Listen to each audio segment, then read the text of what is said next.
The views and opinions expressed in this podcast are only those of the speaker and do not represent the views and opinions of any other than them who said them. Welcome to episode 9 of 1H. 1H is a platform intended to help people share their thoughts and ideas regarding decentralized education, leadership, technology, and analysis. 1H is hosted on the Gridcoin Discord server every Thursday at 8 p.m. Eastern, 12 a.m. UTC, and everyone is welcome to join in the conversation through the Discord chat. If you would like to discuss a subject, reach out to Jay Ringo on the Gridcoin Discord server with the subject and the participants who intend to speak, and we will get you set up with everything you need to go. The only 3 rules when you are talking about a subject are you can talk about a project, but only if you're using it as an example to illustrate the idea behind a project. The focus of any subject should somehow be related to decentralized education, leadership, technology, or analysis, and swearing and vulgarity is not permitted. So today we are closing off our run on the open world with open data. And open data is not incredibly familiar to me, but we'll do my best to get through it. So if anyone else has anything to add at any point when I'm talking, please feel free to interrupt. From my world, open data is something that started in the 1950s, in the science community about getting scientific data out in the open, but it really didn't take off like most of these open communities until the internet became a thing and people were able to post their data online and share it with everyone.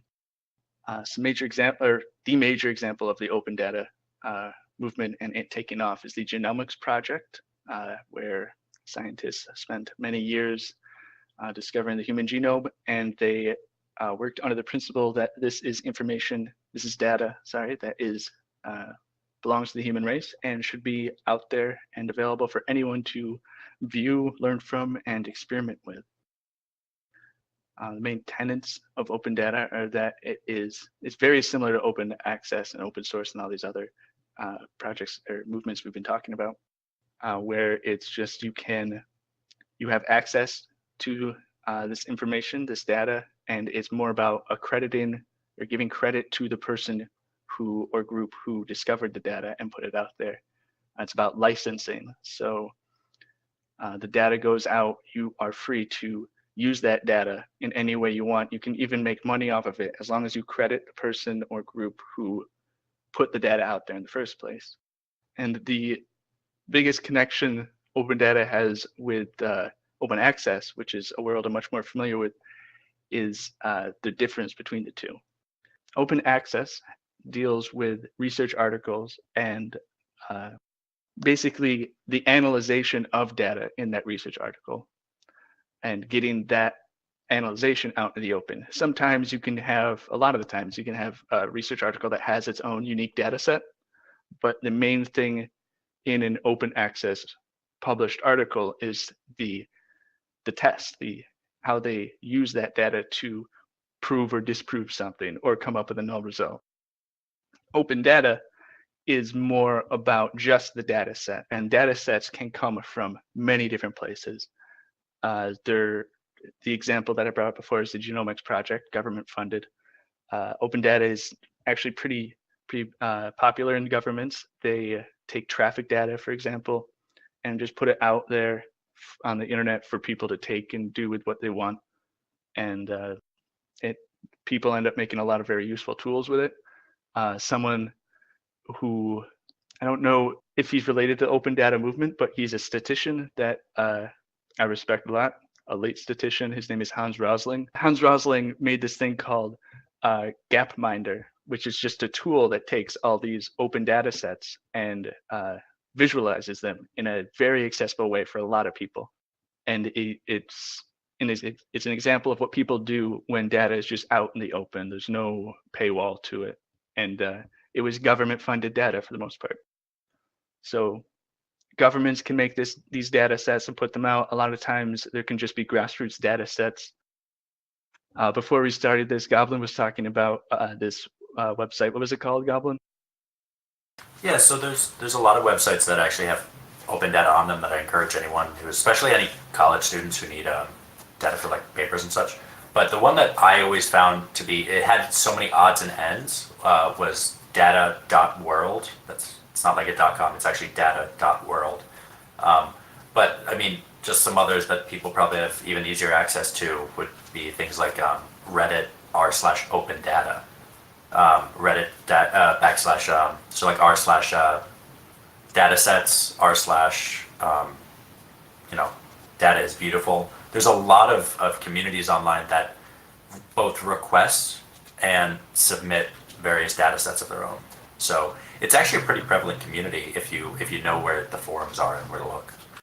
Yeah, it's amazing how much data is actually out there already, and it's pretty relevant to Gridcoin because we are a data analysis community.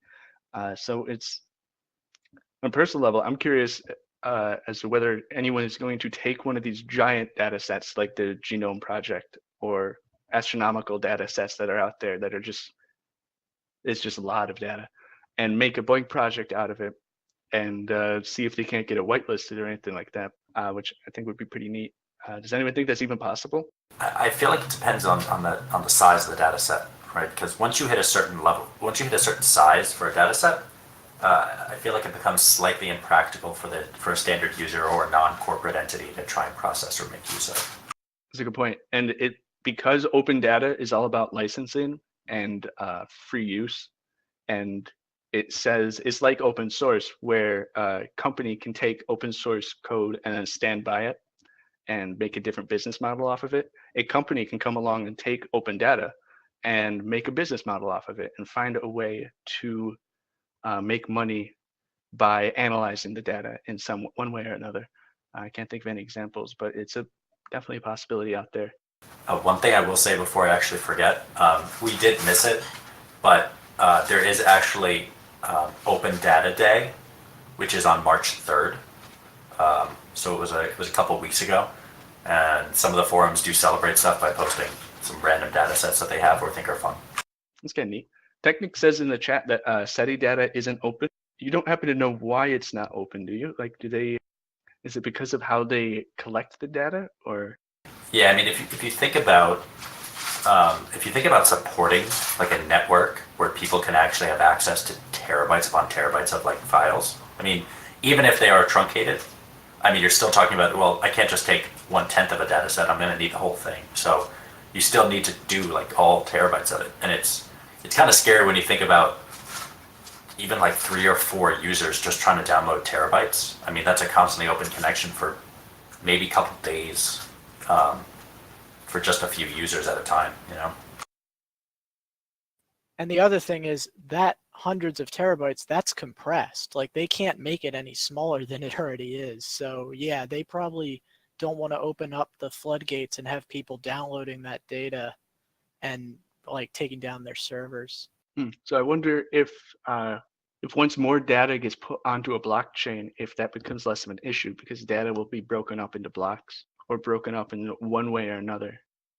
I mean, there are programs today that chunk out data into various sections. But I feel like, I mean, I think we're a little bit off for a blockchain to support several hundred terabytes worth of one document or several documents. You know, I think we're moving towards megabytes or gigs soon enough where you can probably have those linked and referenced in there and maybe even exist. But I think terabytes or hundreds of terabytes is probably pushing at least a few years. But yeah, Technics does. He brings up the main point that open data is about government funding, and the reason that the Genome Project was able to be open is because it was so well funded, and the things that have come out of the Genome Project are inspiring to say the least. There are still companies even. We were talking last week about pharmaceutical companies doing research and then holding on to that research for at least a little bit amount of time to make a little profit off of it. But there are still pharmaceutical companies doing that with the base genomic data, I'm pretty sure, and they're just crunching it in a different way or looking for different matching markers and coming up with new information. So the tier is data to information, and they're using that information in a novel way.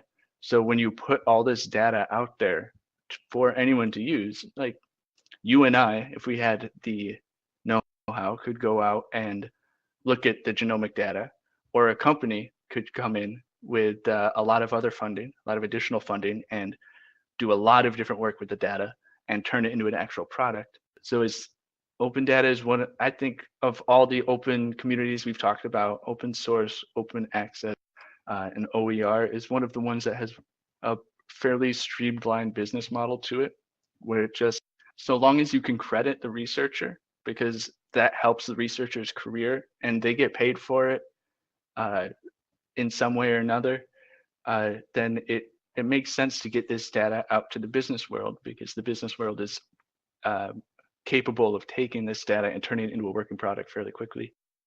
So, quick question: Would free online courses, or like so, for example, if I wanted to take an online course for like Python scripting, right?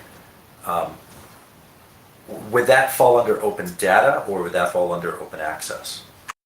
I think that's open educational resources. So open access is specific to peer-reviewed articles from a university setting, more or less. Open data is just data sets largely based off of government funding projects. And then OER, open educational resources, are what you described, where it's like coursework that is free for educators to use in one way or another. And for more on that, go back a couple episodes. We had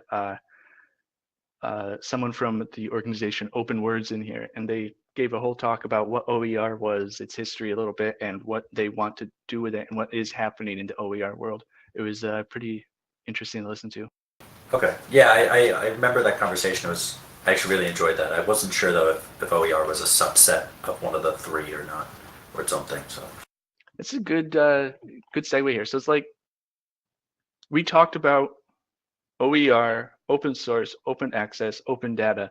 It's this open community, and there are other open movements. There's the open government movement. There are others I can't think of off the top of my head, but they're all this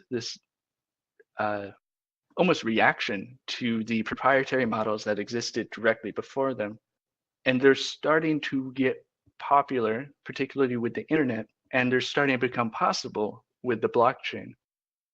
And I think it's not a coincidence that all of them are starting to tie together, and their communities are sort of starting to merge, particularly because of the internet, and people realize that open access is very close to open data, and they're both related to open source. And then OER is also kind of related to all three of them.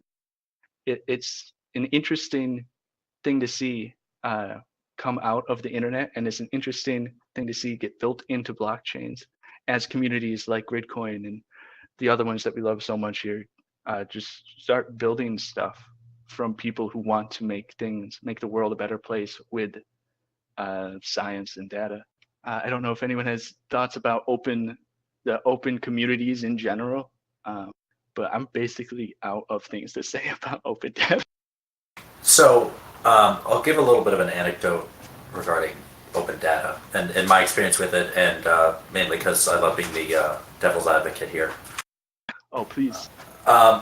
So open data is great, right? I actually I used governmentally provided data for my thesis in college, which simply put was around special education funding in schools in Texas. State's not really important. It just just special education funding.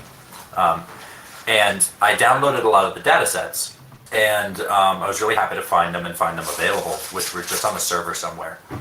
And when I downloaded them, they were about 5 gigs of data for I think 3 years or so, and it was pretty massive.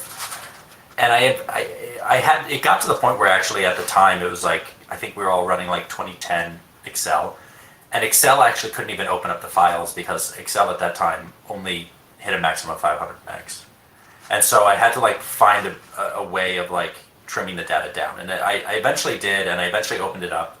And when I actually looked at what was in it, 90% of the actual cells were blank. And the special education columns that were regarded, like the spending that were related to what I was trying to actually study, most of those were blank, because most of the actual information that was being captured, most of the schools their line items, their accounting internally, they didn't itemize it, so they didn't report it itemized, so they just put in zeros for all the values. And so the point of this story is more or less, I think open data is awesome to provide for like students and to provide for really anyone to kind of have fun with it, learn, and so on.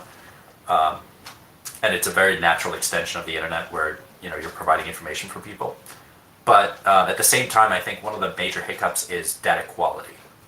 And the data quality for most open source data, that like raw data anyway, like pre-curated data, it's absolutely horrendously structured. And from my experience, about 75% or more blank, with a lot of columns that are just extra, right? So I guess I kind of like the corporate model a little bit in that sense, or at least I like when people come in and curate the data and then re-release it in a better form. But pure open source data that's just collected and dumped is very, in all fairness, it's very useless in its very basic form. Yeah, I see that problem, and I think that's a big part of it. It's the ability to interact with the data, which is why I brought up Hans Rosling before in his project Gapminder, because, well, first of all, his data comes from government-funded research, and they're not going to have that issue that you just brought up. The data is still out there, but people aren't able to interact with it so easily.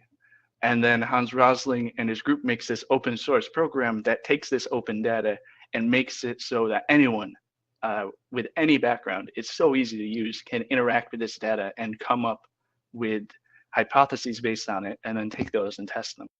So I think that is a very big problem when you ask people to flood the marketplace essentially with data.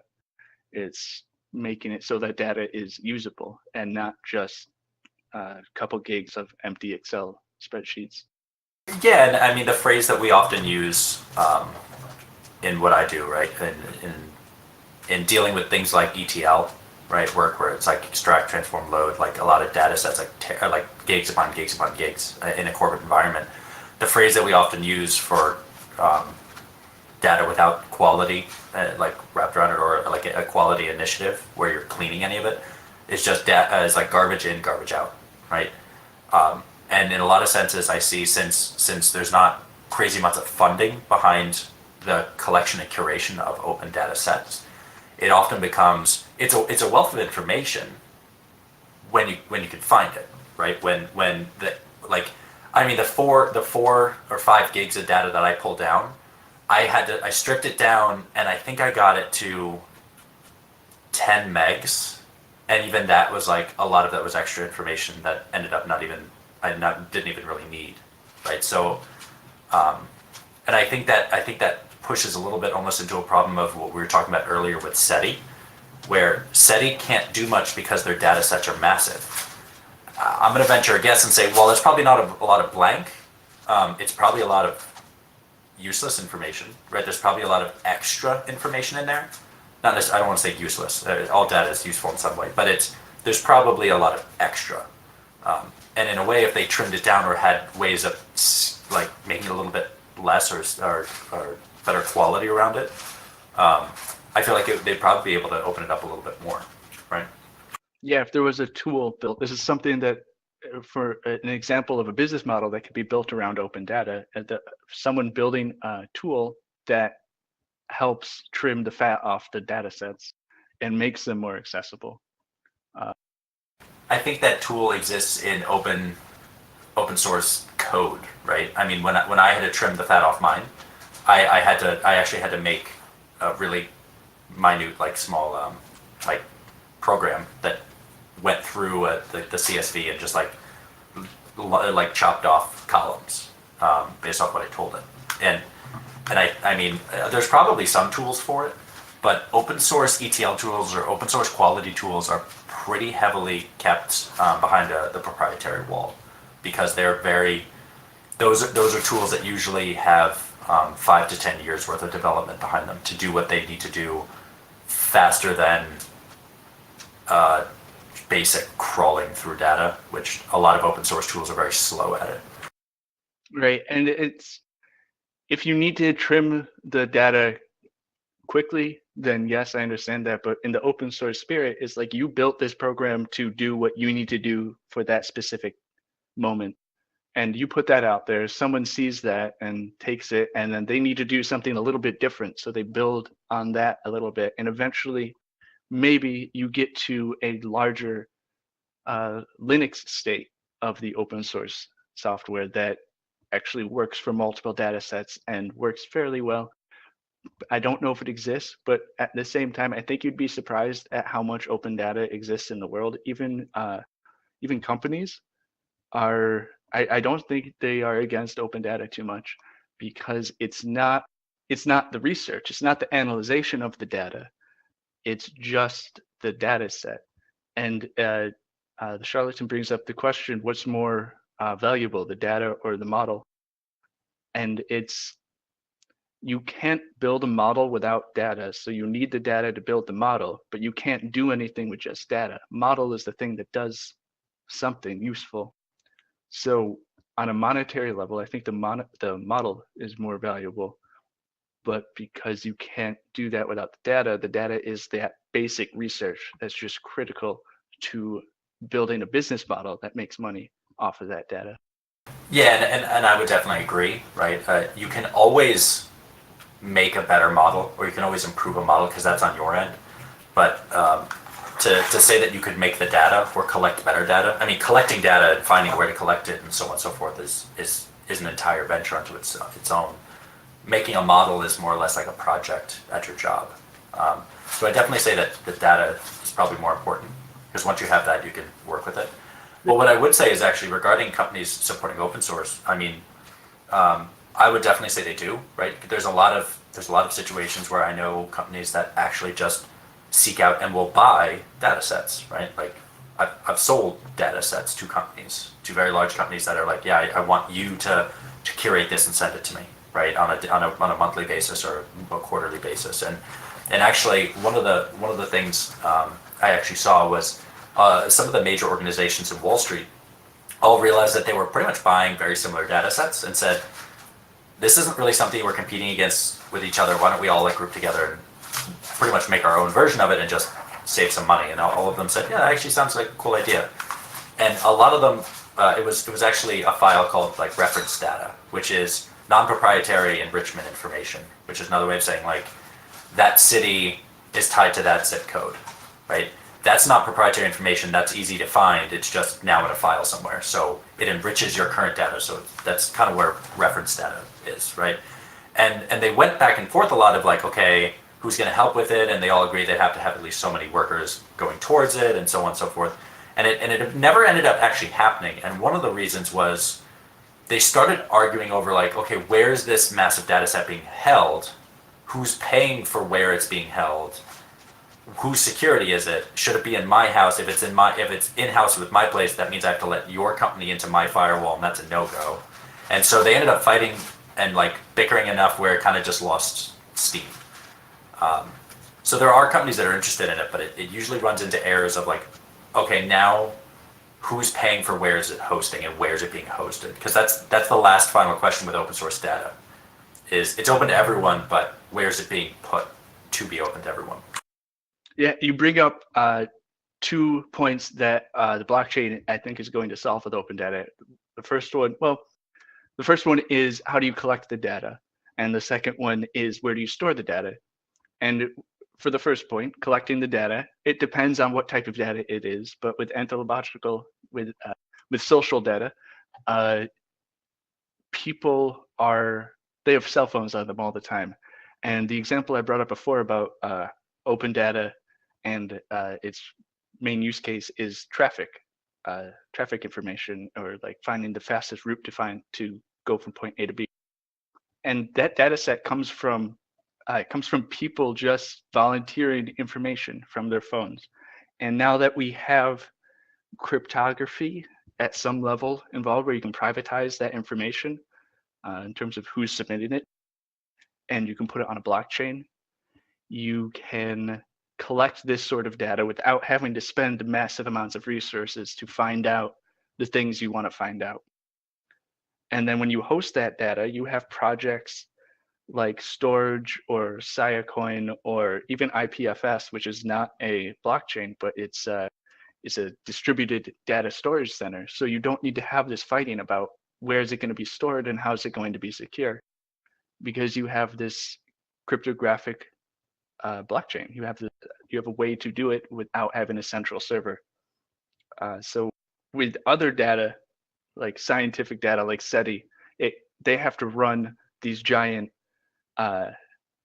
dishes, these things that look up in the sky and get the information, get the signals, and then they have to translate that into usable data. That costs money still. So we can't really fix that yet. But a lot of this is social data. How can we plan cities to be more efficient? How can we plan water distribution, food distribution, energy distribution, waste management? How can we plan all these things? We don't need to go out and hire a company to collect this data anymore. We can get it just because everyone has a sensor in their pocket.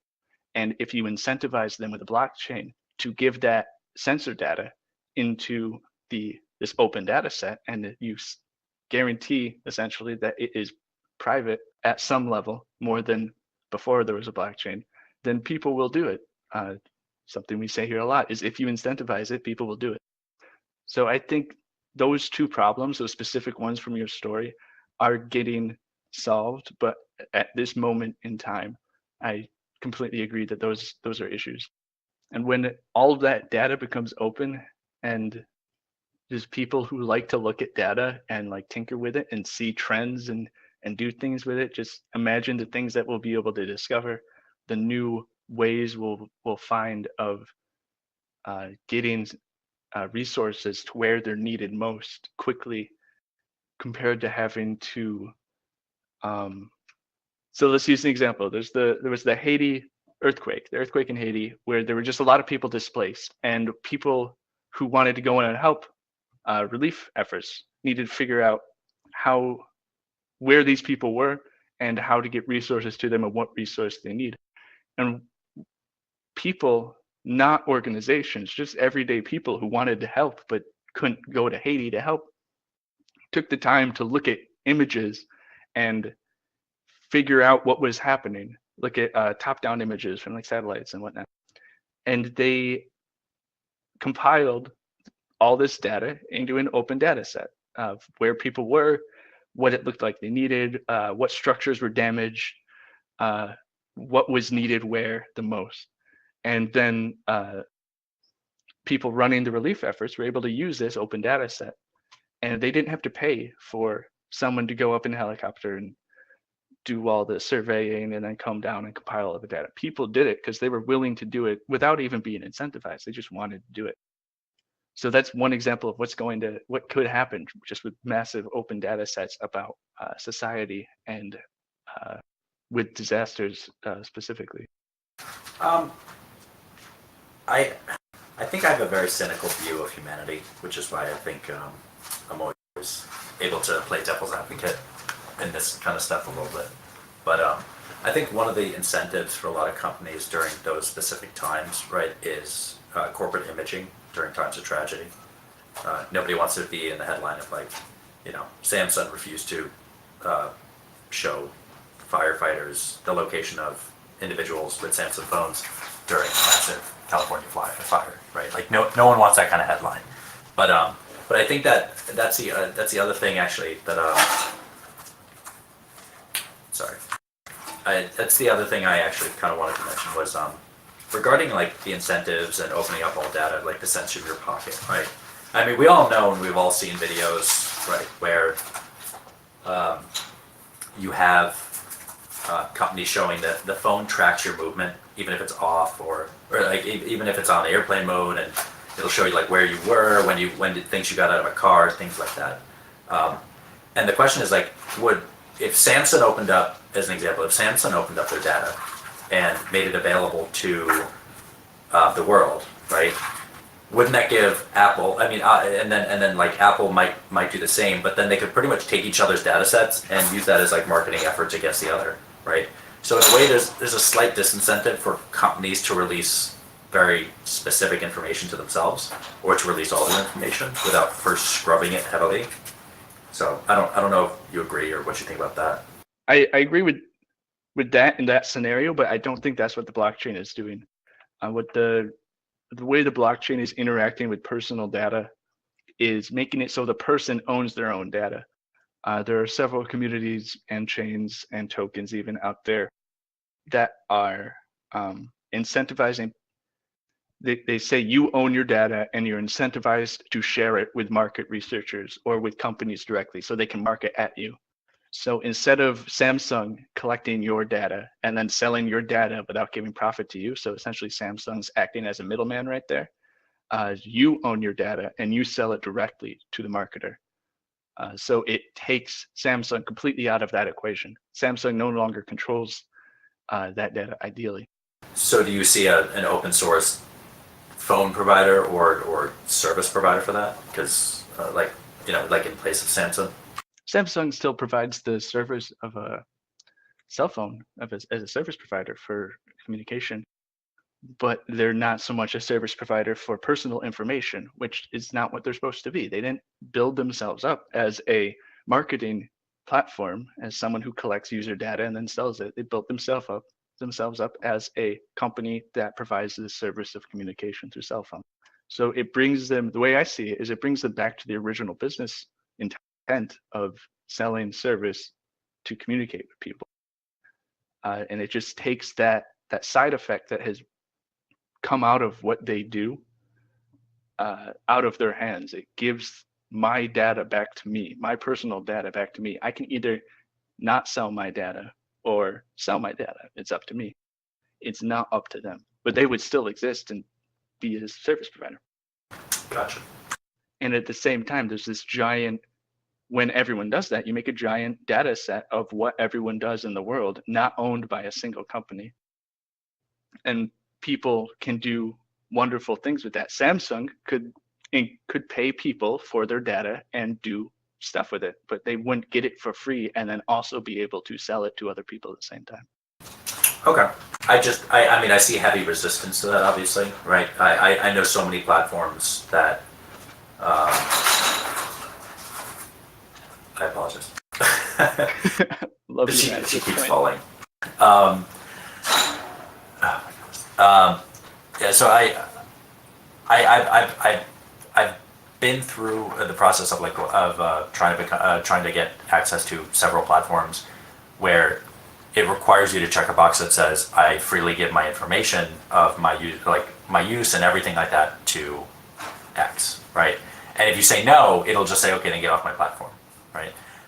That being said, regarding what you're saying right now is actually what's kind of happening in Europe right now with the general data protection regulation, right? The GDPR, and GDPR actually has a stipulation in it. It's like 200 pages, so it has a lot of stipulations in it. But one aspect that's kind of referring to what you're saying is actually the idea of forgettability, right? And the idea of data portability. And those two big things are, at any point with a company, you can go up to that company and say, delete every little bit of information you have on me right now. And they have 30 days to comply. And then the other thing is that you can do is, before you delete it, give me every single thing you have on me on a CSV or some kind of form of usable document, and then delete it, right? So you can actually take all your information, you own that information, and anyone you want to go do business with, you can actually hand them that document and say, oh, here's all the information on me that you need, right? So that's starting to kind of poke its head out, but there's obviously heavy resistance to it, and it's still in its infancy. But I don't know if you've heard about it, but I figured I'd just try to throw that out there. I have not. That's an interesting tidbit, but I mean, I think of course there would be resistance to it. The marketing realm is a huge realm. It's a moneymaker, so companies that make money off of it don't want to give it up so much. But that, I think, in Europe is happening because people are sort of They don't want these companies to own their data on them. They would rather own their own data and be able to contribute to this giant open data set that other with security on it that other people can use and pay them for their data. But can we bring it? Does anyone? How's this? I mean, Goblin and I have been talking for a while. Does anyone else have any ideas The about Goblin and J Ringo show. Yeah. Chocolate, come on, man. I've been like trying to get you in here. Okay, so what one of the reasons open access is so important in science is because people need to be able to one, people need to be able to reproduce results. That's one of the most fundamental, ideas in science, is that if you read a paper where some person did this, you have to be able to do that in your own laboratory and test it and make sure it's true. Another reason open access is very important is, we feed off of each other's ideas. We work off of each other's ideas. If scientific knowledge is restricted to a small group of people, the reality is that, well, first of all, progress in that field is going to be limited.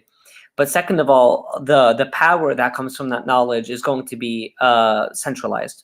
And so what that effectively creates is a very small private group of people that have an extraordinary amount of knowledge. A third reason open access is really important, and I guess this is coming more from the really kind of philosophical approach, is that knowledge is liberatory. When you give a person a fish, they eat for a day. You teach a person to fish, they eat for a lifetime. When people have access to,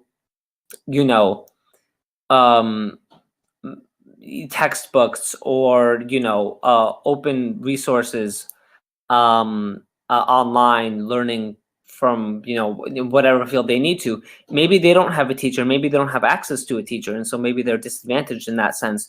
But if they at least have the opportunity to teach themselves, that I think is the most important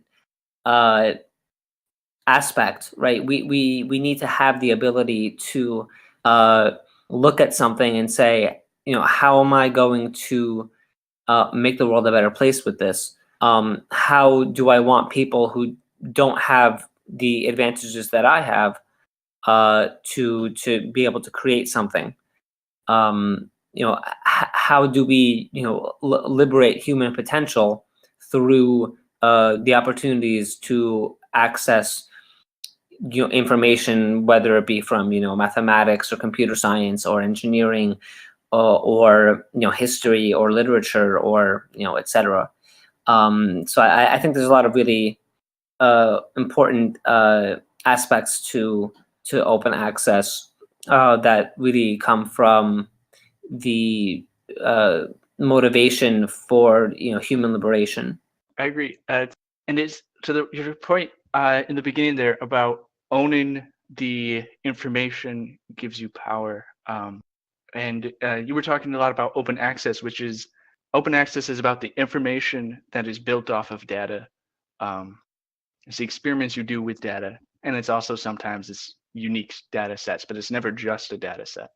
So when in the same vein as why open access is important to in terms of distributing power and not letting it be centralized in the person who knows the information or has the knowledge that is unshared knowledge. If you have a data set and you keep it to yourself, you are able to do things with that data set that no one else is able to do. It is a source of power. And to go back to what Goblin and I were talking about with these, like Facebook, for example, they have so much information on everyone in terms of what they like, what they don't like, what they do, their daily routine, and just who they are. That is an incredible source of power. And it's just a data set. They do stuff with the data. They market target market and all this stuff. But if that data were open and scrubbed of actual personal connection, so you don't see that chocolate does A, B, and C on Tuesday. You just see that a person does A, B, and C on Tuesday. All of a sudden, we get data about all of society and who we are as a people working together. And that gives a lot of people power to do things, opposed to just Facebook the power to do stuff.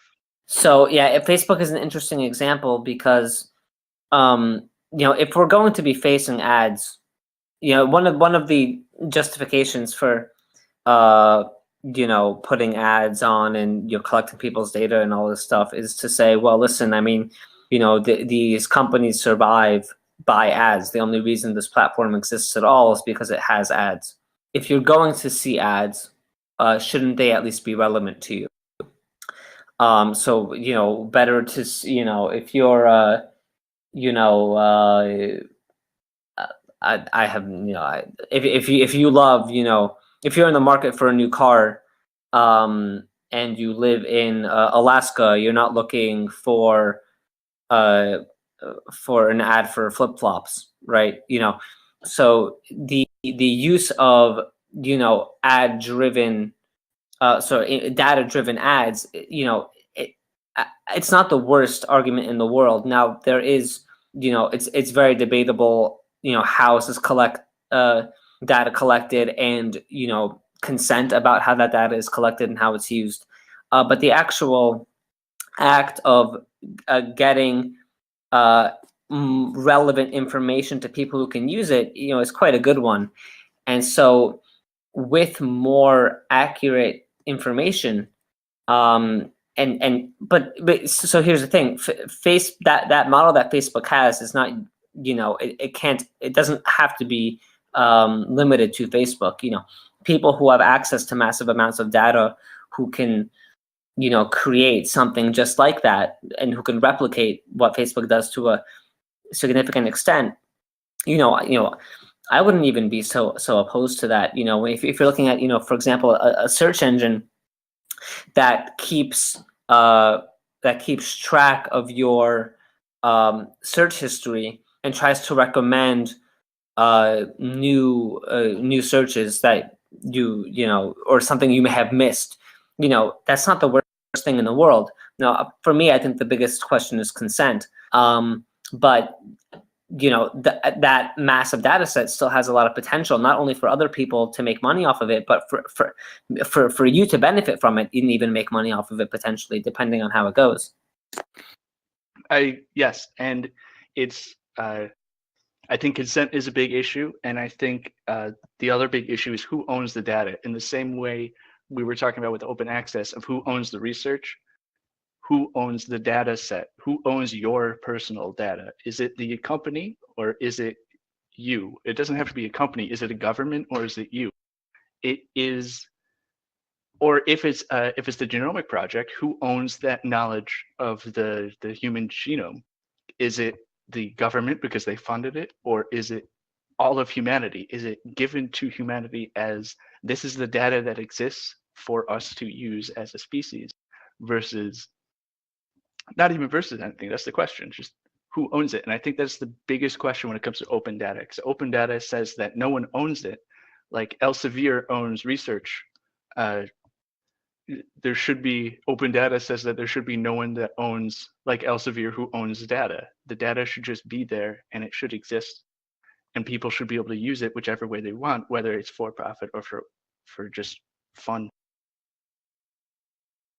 I will also just throw in a little tidbit. I'm not going to make this a conversation regarding regulatory compliance, because that's a very different. Do it. That is one of my specializations, so if you really want me to, I can talk about it. But yeah, I know, no one does.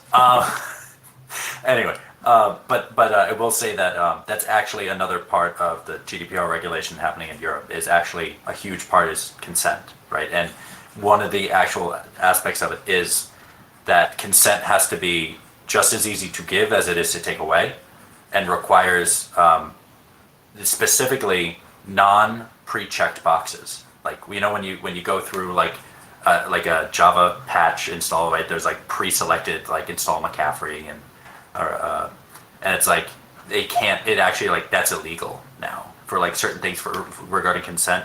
All boxes regarding consent have to be unchecked, and there has to be specific areas that someone can go to remove consent at any time.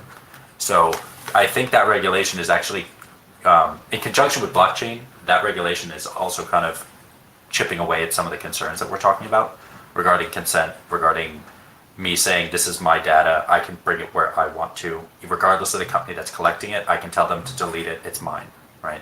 So I think the world's moving in that direction. I just think the corporate structure is definitely going to be, no question, is going to be very against it, because it's extremely costly to do those requirements and for them to give up that kind of power. So Yeah, I think it's fair. They're going to fight back. There's always two sides to everything, and that's all there is. All right, so this was a great conversation on open data, even though I don't think any of us are incredibly involved in the movement itself. But it is something that all the other movements we are involved with are linked to in one way or another. And it's something all of us live with day in and day out, particularly because of the Genomics Project. We all benefit from that project that was an open data project. We invite you to join us in 2 weeks. We will not be here next week. So that will be on March 29th. We will be back in the Gridcoin Discord server at 8 p.m. Eastern, 12 a.m. UTC because of daylight saving. And the subject will be determined between now and then. If you want to talk about a specific subject, feel free to reach out to me in the Gridcoin Discord server or the Slack, and we'll get you set up with a time slot or possibly an entire episode if you want to take the entire episode. So that will be it. Thanks for joining us, and we'll see you in 2 weeks.